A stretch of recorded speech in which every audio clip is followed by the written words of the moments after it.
단군 이래 최대 사기라. 뭘 말할까요?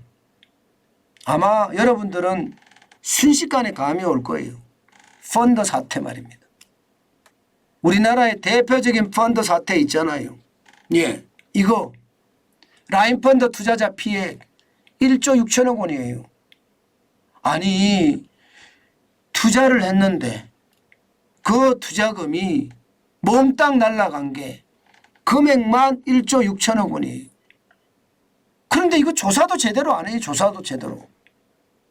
야, 참 미치겠죠. 문재인 정부 때 안 했습니다. 아예. 예, 얼마나 해먹었는지 보실까요, 여러분?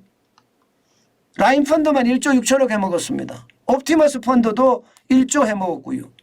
디스커버리 펀드는 2,500억 해먹었습니다. 아니 국민들이 어마무시한 진짜 어마무시한 예, 이게 피해를 입었는데 도대체 나라는 뭘 하고 있는 거죠? 이게 문재인 정부 때 이 말이 말입니다. 수시로 나와 수시로. 제가 여러분들에게 이 말을 진짜 많이 했습니다. 문재인 정부 최대의 금융 스캔들이다. 그렇게까지 말입니다. 이 라인펀드에 안 걸려 있는 사람이 없잖아요. 안 걸려 있는 사람이. 옵티머스 펀드에 예, 이게 유명하다는 사람들 다 걸려 있습니다.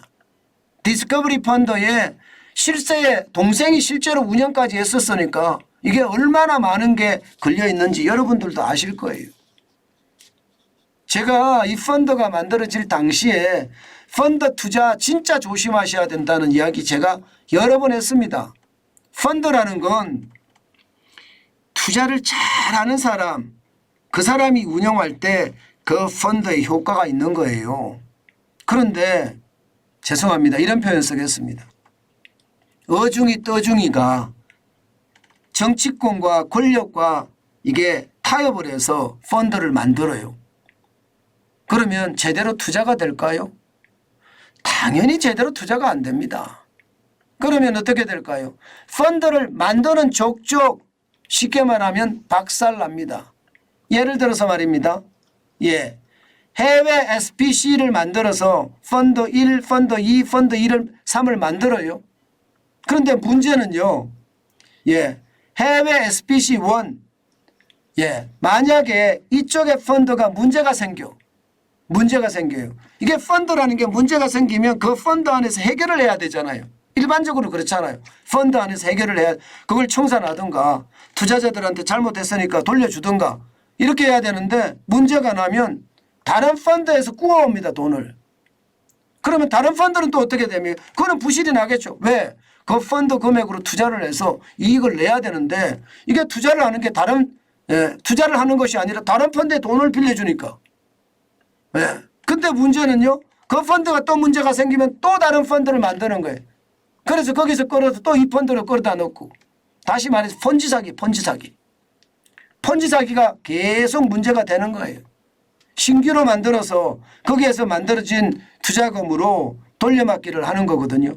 그러면서 후순위채 투자를 하면 없어지는 거잖아요. 앞에 거 먼저 챙기고 나서 뒤에 거 챙길 수 있으니까. 이런 사기를 가지고 디스커버리 펀드만 이런 것이 아니라 예, 라인 펀드, 옵티머스 펀드가 난리를 친 거거든요. 그러면서 대국민 사기극을 벌였고요. 단군 이래 최대 사기극이다. 문재인 정부 최고의 금융 스캔들이다. 그렇게까지 이야기했지만 조사 안 했습니다. 조사 안 했어요. 그런데 지금 금융감독원 이복현 원장이 바로 이거 조사하겠다는 거 아니에요. 이제 신고하겠다는 거 아니에요. 지금 문제가 있는 것을 살펴보니까 여러분 예, 특혜성 환매까지 있더라. 민주당의 김상희 의원은요. 쉽게 말하면 펀드가 예, 이게 투자자에게 돈을 돌려주기 전에 먼저 돌려줬다는 거예요. 먼저. 쉽게 말하면요. 라인펀드 같은 경우 그해 8월 그러니까 2019년 8월 9월에 이게 예, 지금 민주당 김상희 의원에게 2억 원을 돌려줬대요. 그런데 10월에 환매 중단이 되거든요. 환매 중단 선언이 되거든요. 10월에. 그런데 김상희 의원만 돌려준 것이 아니라 농협중앙에도 200억, 상장회사 B도 50억 원 먼저 돌려준 거예요. 먼저 돌려줬어요. 자, 이런 것을 보면서요. 야, 고객의 돈을 가지고 지네 멋대로 가지고 놀다가 이게 필요하니까 순서대로 돌려줬다. 참 심각하죠. 저는 저런 펀드에 왜 투자하나 제가 엄청나게 이야기했습니다. 엄청나게 저거 투자하면 안 된다고 말입니다. 저거 투자하면 그야말로 박살 난다고 제가 이야기 드렸습니다. 지난 정권에서요. 저는 추미애 전 법무부 장관이 말입니다. 서울 남부지검에 있는 정권범죄 합동수사단 폐지했거든요. 그러면서 금융범죄에 대해서 봐주기 한 것 아닌가. 이거 조사해야 된다고 봐요. 이거 조사해야 된다고 봐요. 왜냐하면 이게 금융범죄가 이게 전문성이 굉장히 있어야 되기 때문에 조사하기가 참 쉽지 않습니다. 그런데 그 조사하는 정권범죄 합동수사단 서울 남부지검에 있거든요. 이거를 갖다 폐지했으니 지금은 다시 부활했습니다. 남부지검의 금융정권범죄 합수단을 다시 부활했고요. 펀드 사건에 대해서 재수사 중이라고 이야기해요. 이거 조사 제대로 해야죠.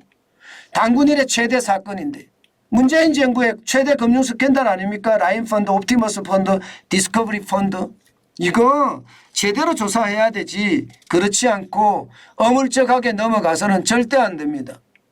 아마 라인펀드 때문에 옵티머스 펀드 때문에 디스커버리 펀드 때문에 피눈물 흘리는 투자자들은 어떻게 합니까? 조사를 해도 진짜 제대로 해야 되고요. 저는 여러분들에게 오늘 꼭 하나 부탁을 드리고 싶어요. 투자를 하시기 전에 제발 말입니다. 제 의견 좀 들어주세요. 아니면 저한테 전화하셔도 됩니다. 제가 정확하게 투자하라 마라 제가 이렇게 단정적으로 이야기는 저는 못 해줍니다. 그러나 아이고 그거요 진짜 위험합니다. 이런 말은 할 수 있습니다. 웬만하면 제가 이런 얘기를 잘 안 해주는데요. 제가 펀드 때는 그랬어요. 저거 왜 투자하냐고. 저기에 투자 전문가가 없는데 왜 저렇게 투자를 하느냐. 은행 동원, 정권사 동원 이게 권력이 아니면 할 수 없는 짓이거든요. 권력이 아니면 이거 진짜 발본색원이란 말 아시죠? 그렇게 해야 됩니다. 뿌리까지 확 뽑아내서요. 부패가 어디까지 갔는지 반드시 조사해야 됩니다. 그래야지 투자자들은 그나마 안심이라도 될 거예요. 그러다가 이 경제범죄는요. 최악의 어떤 형량을 때려야 됩니다. 그래야지 함께 살 수 있습니다. 어떤 사람은 사기쳐서 떵떵거리고 살고 어떤 사람은요. 최악으로 사는 지옥거지처럼 사는 그런 일은 없어야 되잖아요. 게다가 온갖 특혜 끼리끼리 다 해먹잖아요. 끼리끼리. 그들은 정보를 알아서 농협중앙에는 200억을 먼저 빼고 상장회사 B라는 곳은 50억을 먼저 빼고 의원이라는 사람은 자기 돈 먼저 빼고 본인은 아니라고 이야기합니다. 본인은 그때 다 돌려주는 중 다 돌려줬다고 알고 있다. 이렇게 들었다고 하는데 봐야죠. 조사는 해봐야지 나옵니다. 제발 혁신 좀 내지 마세요. 권력을 가지고 있으면 그냥 그 정도로 참지 거기서 더 많이 가지려고 너무 욕심을 내니까 이런 문제가 생기는 것 아닐까요? 참 안타깝게 그지없습니다. 처벌 완전히 강력하게 조사 발본색은 뿌리까지 다 뽑아내서 조사해야 된다. 그 말씀 제가 오늘 한 번 더 드립니다.